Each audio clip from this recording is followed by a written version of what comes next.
صحابہ کرام رضی اللہ عنہم کے درمیان غسل جنابت کا ایک مسئلہ زیر بحث آیا۔ ایک گروہ کہتا تھا کہ غسل صرف دخول پہ فرض ہو جاتا ہے، انزال شرط نہیں، یعنی واٹر ڈسچارج جو ہے وہ ضروری نہیں۔ دوسرا گروہ بیان کرتا تھا کہ وجوب غسل کے لیے دخول کے ساتھ انزال بھی شرط ہے۔ یہ طویل مباحثہ کسی فیصلہ کن صورت پر منتج نہ ہوا۔ آخر قرار پایا کہ ام المومنین حضرت عائشہ رضی اللہ عنہا سے دریافت کیا جائے۔ حضرت عائشہ نے کہا کہ رسول اللہ صلی اللہ علیہ وسلم نے فرمایا، اذا جلس بین شعبها الاربع ومس الختان الختان فقد وجب الغسل۔ جب مرد عورت کی 4 شاخوں کے درمیان بیٹھ جائے اور اس کا محل ختنہ عورت کے محل ختنہ کے ساتھ مس کرے تو غسل واجب ہو جاتا ہے۔ تو مسئلہ یہ ثابت ہوا کہ صرف دخول پر ہی مرد اور عورت جنبی ہو جاتے ہیں اور ان پہ غسل واجب ہو جاتا ہے، انزال یعنی منی کا نکلنا شرط نہیں۔ جنابت کے احکام۔ وجوب غسل کی حالت کو حالت جنابت کہتے ہیں۔ وجوب غسل یعنی جب غسل واجب ہو جاتا ہے تو اس حالت کو جنابت کہتے ہیں۔ جنابت کا لفظ جم سے، جم پہلو کو کہتے ہیں، بچنا۔ مندرجہ ذیل 4 حالتوں میں مسلمان مرد اور عورت پر غسل کرنا فرض ہو جاتا ہے۔ نمبر 1، جوش کے ساتھ منی خارج ہونے کے بعد، اس میں احتلام بھی داخل ہے، یعنی کوئی ایسا خواب آئے یا ویسے۔ نمبر 2، صحبت کے بعد یعنی سیکشول انٹرکورس کے بعد۔ نمبر 3، حیض کے بعد۔ نمبر 4، نفاس کے بعد یعنی بچے کی پیدائش کے بعد۔ اس میں یاد رکھیے کہ بہت سے لوگ پوچھتے ہیں کہ اگر خواتین انٹرنل چیک اپ کرواتی ہیں تو کیا اس سے غسل واجب ہوتا ہے؟ تو کوئی غسل واجب نہیں ہوتا جب تک کہ ان 4 چیزوں میں سے کوئی چیز نہ ہو۔ اس میں یاد رکھیے کہ بہت سے لوگ پوچھتے ہیں کہ اگر خواتین انٹرنل چیک اپ کرواتی ہیں تو کیا اس سے غسل واجب ہوتا ہے؟ تو کوئی غسل واجب نہیں ہوتا جب تک کہ ان 4 چیزوں میں سے کوئی چیز نہ ہو۔ صرف منی خارج ہونے سے بات نہیں، بلکہ جوش کے ساتھ منی خارج ہونے کے بعد غسل واجب ہوتا ہے۔ رسول اللہ صلی اللہ علیہ وسلم نے فرمایا، جب تم عورت کی 4 شاخوں کے درمیان بیٹھ کر صحبت کرو تو تم پر غسل واجب ہو گیا اگرچہ منی نہ نکلے۔ آپ نے غور کیا ہوگا کہ طہارت کے مسائل بہت تفصیل کے ساتھ اور اپنے اندر بہت ڈیٹیلز رکھتے ہیں، اور بہت سے موضوعات ایسے ہیں کہ جو انسان کی ظاہری زندگی نہیں بلکہ اس کی نجی اور ذاتی زندگی سے متعلق بھی ہیں، لیکن اس طرح پبلکلی ان کو پڑھانا اور ان کو سکھانا یہ بھی ایک ضرورت ہے، کیونکہ آپ صلی اللہ علیہ وسلم نے انصار کی خواتین کی تعریف کی کہ انصار کی خواتین کتنی اچھی ہیں جنہیں حیا دین کا علم حاصل کرنے سے نہیں روکتا۔ تو سوال یہ پیدا ہوتا ہے کہ آخر اتنی تفصیلات کیوں؟ اور بعض لوگ اس کو ناپسندیدہ قرار دیتے ہیں، تو ایسا کرنا ناسمجھی کی علامت ہے۔ ہم دیکھتے ہیں کہ انسان اگر اللہ کے بتائے ہوئے طریقے کے مطابق زندگی بسر کرتا ہے تو اس میں خیر ہی خیر ہے، اور وہ صرف خیر اس کی اپنی ذات تک نہیں رہتی، بعض اوقات دوسروں کی بھلائی کا ذریعہ بھی بن جاتی۔ عورت کو بھی احتلام ہوتا ہے۔ ام المومنین حضرت سلمہ رضی اللہ عنہا روایت کرتی ہیں کہ حضرت ام سلیم نے رسول اللہ صلی اللہ علیہ وسلم سے کہا، اے اللہ کے رسول، یقیناً اللہ حق سے نہیں شرماتا، یعنی حق بات اور ایک ضروری بات جو ہے اس کو واضح کرنا ضروری ہوتا ہے، اور اس معاملے میں شرم سے کام نہیں لینا چاہیے، کہیں ایسا نہ ہو کہ انسان انجانے میں غلط کام کرتا رہے۔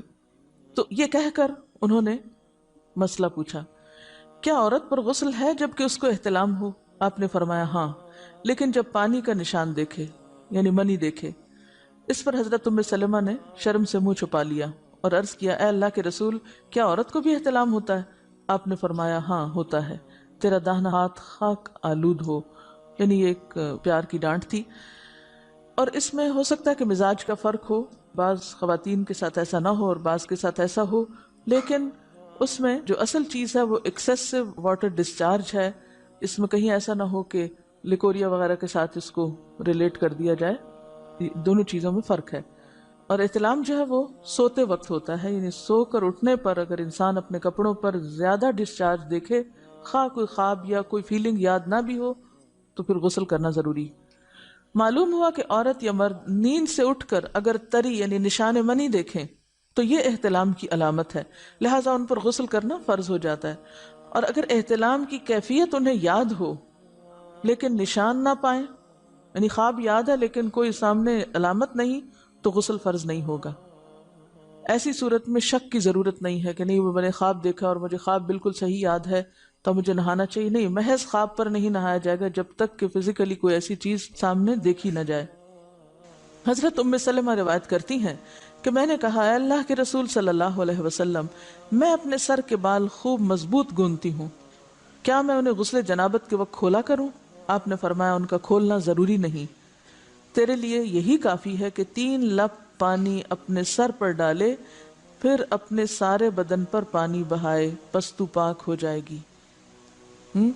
یعنی بالوں کی جڑیں بھیگنا، سکن بھیگنا ضروری ہے، سارے بال کھولنا ضروری نہیں ہے۔ جنبی کے بالوں کا مسئلہ، حضرت عائشہ کو خبر ملی کہ حضرت عبداللہ ابن عمرو عورتوں کو غسل جنابت کے لیے بال کھولنے کا حکم دیتے ہیں۔ فرمانے لگی ابن عمرو پر تعجب ہے، انہوں نے عورتوں کو تکلیف میں ڈال دیا، وہ انہیں سر منڈوانے کا حکم کیوں نہیں دے دیتے؟ یہ حضرت عائشہ کی ڈانٹ تھی، یعنی وہ یہ تو کہنے کہ عورتیں بال کھول کھول کے نہائیں، تو وہ پھر سیدھا یہی کہیں کہ عورتیں بال منڈوا لیں۔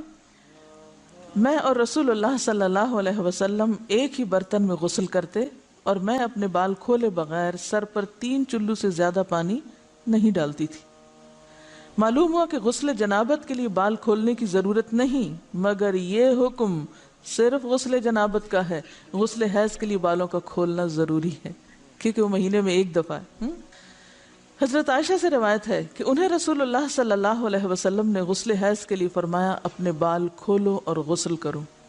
اس میں آپ دیکھیے کہ دونوں چیزوں میں فرق کیوں ہے، دونوں کی نوعیت فرق ہے، اور حیض جو ہے وہ ایک نجاست کی کیفیت بھی ہے نا، قل ہوا اذی، تو اس کے بعد نہانا اور نہا کر خوشبو لگانا خاص طور پر اس کا سارا حکم آتا ہے، لیکن غسل جنابت میں نجاست کی وہ کیفیت نہیں ہے، یعنی حیض کا خون اور منی جو ہے ان دونوں کے حکم میں بھی فرق ہے، ٹھیک ہے نا۔ بعض علماء کے خیال میں جو منی ہے اٹ سیلف وہ ناپاک چیز نہیں ہے، اگر کسی کپڑے وغیرہ کو لگ گئی تو وہ کپڑا ناپاک نہیں، اگر اس کو خشک ہونے پر کھرچ کے صاف کر دیا جائے تو کپڑا صاف ہو جائے گا، لیکن خون حیض پر آپ صلی اللہ علیہ وسلم نے کیا فرمایا، چٹکیوں سے مل مل کے اس کو صاف کر کے دھوئے، تو ان دونوں میں بھی فرق ہے، لہٰذا ان دونوں کے بعد نہانے کے حکم میں بھی فرق ہے، ایک میں بال کھولے جائیں گے اور بال بھی دھوئے جائیں گے اور بالوں کی جڑیں بھی دھوئی جائیں گی، جبکہ دوسرے عام غسل جنابت میں بال کھولنا اور پورے بال دھونا شرط نہیں۔ بہت سی بچیاں ایسی جن کی شادی ہوتی ہے اور اس کے بعد انہیں ان مسائل کا پتہ نہیں ہوتا، یا تو وہ شرم کے مارے نہاتی نہیں، یا نہاتی ہیں تو پھر وہ پورے پورے بال دھو دھو کے سکھانے میں اور ان چیزوں میں اتنا وقت ضائع کر دیتی ہیں کہ پھر بعضوں کا شوہر کی نافرمانی اور آپس کے تعلقات میں ٹینشن، لوگوں کا خوف۔